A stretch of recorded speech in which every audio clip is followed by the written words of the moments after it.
É a partir de alguma coisa no presente que eu vou voltar à história para que essa história me traga mais elementos que me ajudem a perspectivar o futuro. Século XXI que me impele a buscar saber lá atrás por que as coisas estão se dando de um determinado jeito hoje, né?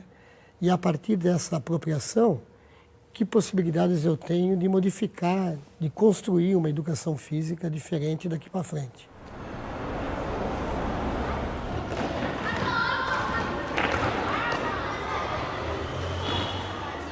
Ó, só que abre a roda para caber todo mundo.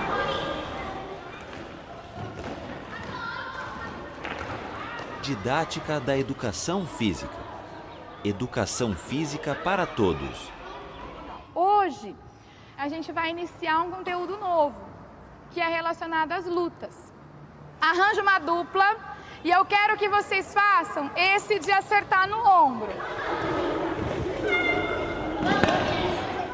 A história da educação física na escola começa no Brasil Império em 1851 com a Reforma Couto-Ferraz, documento que regulou as práticas do ensino público e particular na Corte Imperial. A atividade física não era bem vista pela elite intelectual da época, especialmente entre os pais de meninas, que não queriam suas filhas envolvidas em tais práticas.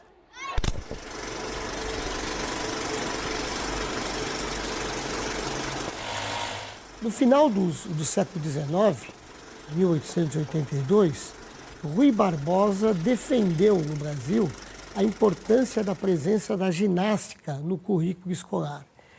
E defendeu, inclusive, a importância desse componente curricular, chamado ginástica, à época não se chamava educação física, também extensivo às mulheres. Era introduzida na escola numa perspectiva em relação à mulher, a busca de prepará-la para a maternidade. E em relação ao homem, de prepará-lo para o trabalho e para a defesa da pátria. Ginástica, ela estava centrada na ideia de modelos europeus ginásticos, francês, sueco, dinamarquês, alemão.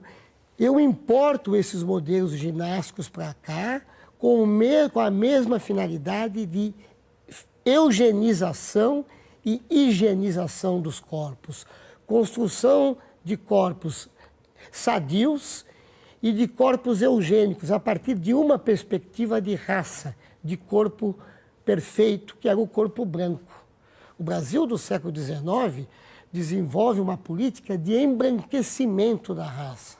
Elege o corpo branco como o protótipo de corpo a servir de modelo ao corpo do brasileiro. Então, a ideia da ginástica surge na escola nessa perspectiva de higienização e eugenização dos corpos. Esse modelo da educação física ajudaria a formar mão de obra para um país que transformava seus meios de produção.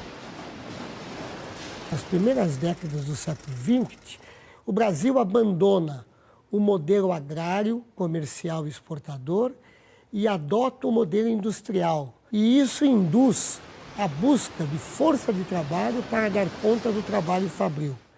E a força de trabalho manual para esse trabalho fabril tinha que ser capacitado por alguém. Esse alguém passou a ser a educação física.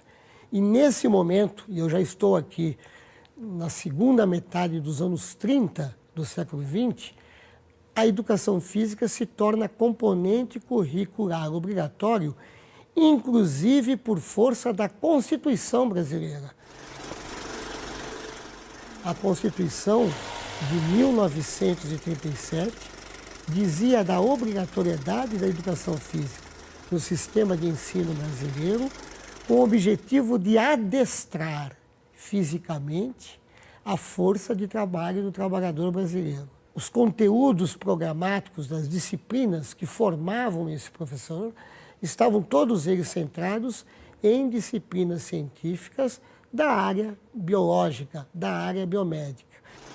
Então a educação física estava aprisionada, primeiro por uma cadeia médica, de tal forma que o professor não se percebia como professor, e sim como um agente de saúde.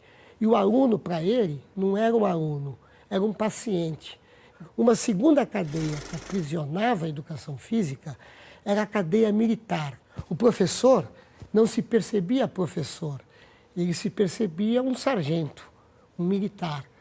E o aluno, para ele, não era um aluno, era um recruta, que ele tinha que disciplinar na perspectiva corporal. E uma terceira cadeia se aproxima dessas duas, que é a cadeia esportiva. O professor não se vê como professor e se vê como um técnico esportivo. E para ele, o aluno não era um aluno, era um atleta. Digamos que a dimensão cultural não era tratada. E isso prevalece dessa maneira até a década de 80 na sociedade brasileira, porque a década de 80 é uma década paradigmática, de ruptura paradigmática. Esse processo, ele sinaliza a redemocratização e a possibilidade de um repensar da sociedade brasileira em vários campos da vida social. O palco social estava mudando. E à medida que muda o palco, muda o cenário educacional. No momento que mudam palco e cenário, mudam os papéis que a educação física estaria representando. E ela passa também a se perceber competente, qualificada, para exercer papéis vinculados à compreensão da cultura corporal. A educação física passou a ter como principal objetivo a compreensão da cultura corporal, que significa entender a relação da sociedade com o corpo e com o movimento. Além disso, a disciplina passou a buscar a inclusão de todos os alunos. O que antes era voltado para os mais aptos fisicamente, agora seria para todos. Vou passar um outro jogo para vocês, que a gente tem que trabalhar um pouquinho mais a força. Então, ó, mão com mão, mão com mão. E a gente vai ver aqui quem tem mais força para tirar o adversário do espaço. Preparado, Matheus? Vai! E aí o Matheus me tirou do espaço. Se a educação física não é só prática, e ela também tem um rol de conhecimentos que deve ser transmitido, que conhecimentos são esses, além dos aspectos da prática, né, que são inerentes à prática, mas que conhecimentos a educação física pode disponibilizar para esses alunos que, ao terminar o seu período de escolarização lá no ensino médio, o que é que ele leva da educação física para a vida dele, para ele então ser adepto da prática esportiva, ser alguém que vai consumir esporte e que vai ter uma vida ativa. Então toda essa gama de conhecimento deve, ao longo do período de escolarização, fazer parte também do planejamento do professor de educação física. Então eu vou colocar pequenininho, para a gente sentar do lado do número. Tá ok? Lembra quando a gente fez o vôlei convencional? No vôlei sentado é a mesma coisa. Vai! Segura, 1, 2, último, procura o buraco. Aê! Rodou. O tempo inteiro lembrando, né, que a gente não aprende só na prática, não aprende só fazendo, tem que ter a pesquisa, tem que ter a parte conceitual, entender o que se faz, aprender sobre o que se faz e dentro de cada atividade as atitudes do jogo. Vou fazer de conta aqui então que nós estamos fazendo uma luta nesse espaço aqui, nesse círculo, então vamos abrir um pouquinho, que só vai entrar no espaço de jogo, de luta, quem for fazer a luta. Vai lá. Cumprimenta antes. Pode ser. E aí, prepara. Vai. Esse ano em específico, eu optei por construir o planejamento junto com os alunos, em fazer o planejamento participativo. Nós votamos e decidimos o que iria ser trabalhado durante o ano. Então, tudo é dialogado, conversado com o aluno. Essa questão da escolha deles, de estar lá o que eles escolheram, o que eles querem fazer, para eles é muito mais significativo, porque eles se tornam responsáveis também. O professor tem que ser acessível.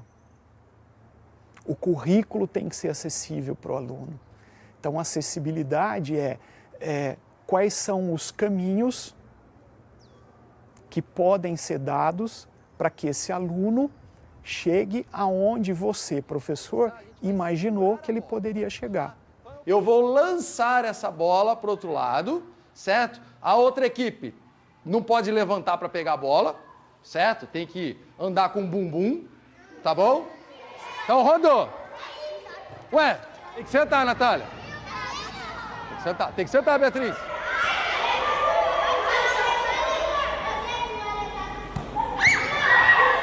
Pode ser que nem todos cheguem naquele objetivo? Pode. Mas até onde eu vou levar o meu aluno na direção daquele objetivo? Até onde eu posso construir esse caminho? Do que é que eu lanço mão nas minhas práticas para levar esse aluno, né, a esse objetivo? Que estava lá no meu planejamento, que está de acordo com o projeto político-pedagógico da escola. Eu penso, quando eu penso em educação física, eu penso por esse caminho, né? E esse caminho, na minha perspectiva, é o caminho da inclusão. Vem cá, João. Vamos ficar mais aqui para todo mundo ver. Ó. Abre aqui um pouquinho, Nath. Então, ó, tá todo mundo vendo. Tá eu e o João, nós vamos fazer o mais simplesinho de todos. Nós vamos virar saci. Então, quem desequilibrar o outro primeiro... Pode fazer forte? Marca ponto. Pode fazer forte. Aí você tem que pensar que nós estamos no chão duro, vai me derrubar que eu vou machucar. Então vai lá, eu tenho que desequilibrar o meu colega. Não vai se jogar no chão.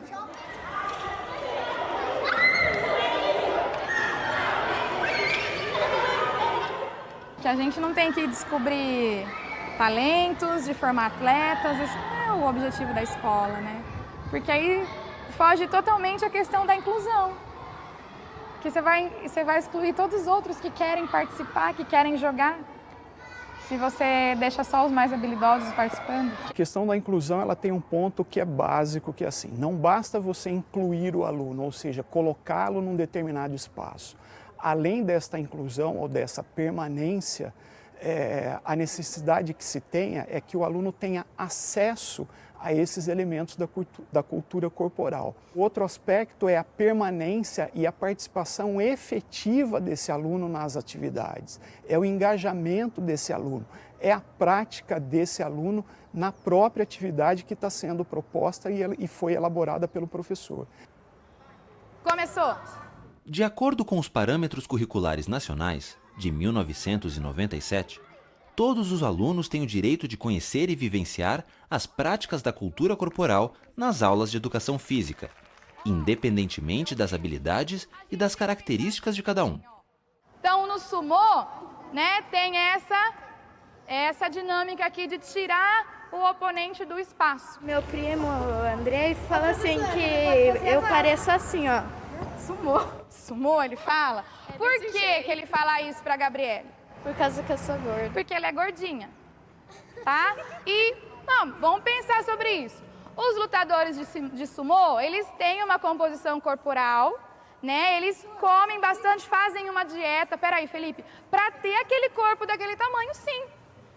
Nesse caso aqui, a Gabi, por exemplo, ela falou que ela é gordinha. Agora eu não vou ficar rindo, falando, mas aí...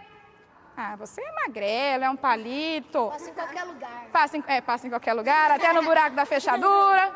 Aí vou lá, você é gordo, e já dá risada do outro. Mas, Andrei, gente... Se a gente for olhar aqui para todo mundo, ninguém é igual a ninguém. A ideia que se tem hoje é que, quando se fala em inclusão, eu estou necessariamente falando do aluno que possui algum tipo de deficiência. E necessariamente não é esse o contexto. Eu tenho o contexto, por exemplo, do aluno obeso ou com sobrepeso, o dislexo, aquele que é muito magro, aquele que por algum motivo tem um corpo diferente do que a sociedade estipula como padrão. E aí é que entra a inclusão. Então, a inclusão, essa ideia de uma escola para todos, ela tem a intenção de absorver todos esses alunos. Agora, quando a gente fala uma escola para todos, se imagina que todos devam ser tratados da mesma maneira. E também não é bem assim. Eu recebo uma massa de alunos que chega à escola, mas cada um deles tem a sua particularidade, tem as suas individualidades, tem habilidades diferentes e, portanto, devem ser tratados ou devem ser oferecidos a esses alunos oportunidades também diferentes, né? Luiz Seabra chama atenção para a importância do professor valorizar as individualidades dos alunos para que todos sejam incluídos e tenham acesso às diversas compreensões da cultura corporal e da educação física. A abertura de compreender a educação física como cultura, dá para entender a educação física como linguagem, mas então a educação física não lida mais com a saúde? Lida. Eu preciso mostrar para o meu aluno o que acontece com o corpo dele quando esse corpo é submetido a esforço físico. Se ele quiser melhorar sua capacidade orgânica, cardiorrespiratória, que ele vai precisar correr tantas vezes por dia, por semana, numa determinada intensidade, com uma determinada regularidade, que vai fazer com que esse sistema cardiorrespiratório sofra melhoras no seu referencial de aptidão. Eu ensino isso, é um conhecimento que eu vou passar para ele, para que ele, pro resto da vida dele, se quiser fazer uso desse conhecimento, faça. Se você estiver treinando com seu parceiro, você vai treinar. Você vai machucar ele. Com quem você vai treinar amanhã ou depois? Tenho que lembrar daquilo ali que o Gabriel falou. Eu preciso do meu adversário. Isso é diferente de pôr o aluno para correr 12 minutos, 20 minutos, num certo ritmo, tantas vezes por semana, sem dizer para ele por que ele está correndo. Pedro, como é que faz aí o início da luta que você fez aquela hora? Elas já cumprimentaram. Aí entrelaçar os dedos. Aí vocês já estão colocando o quê? Regras nesse jogo de luta que a gente acabou de inventar.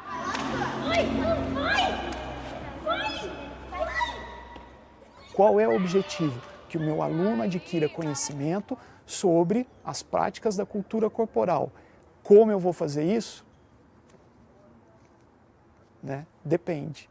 E essas lutas são usadas para as práticas de competição, de lazer, né? Para fazer amigos, como vocês falaram, para melhorar a saúde, ou simplesmente porque eu gosto, eu quero fazer, para me divertir.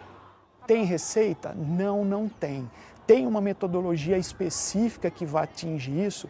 Também não tem.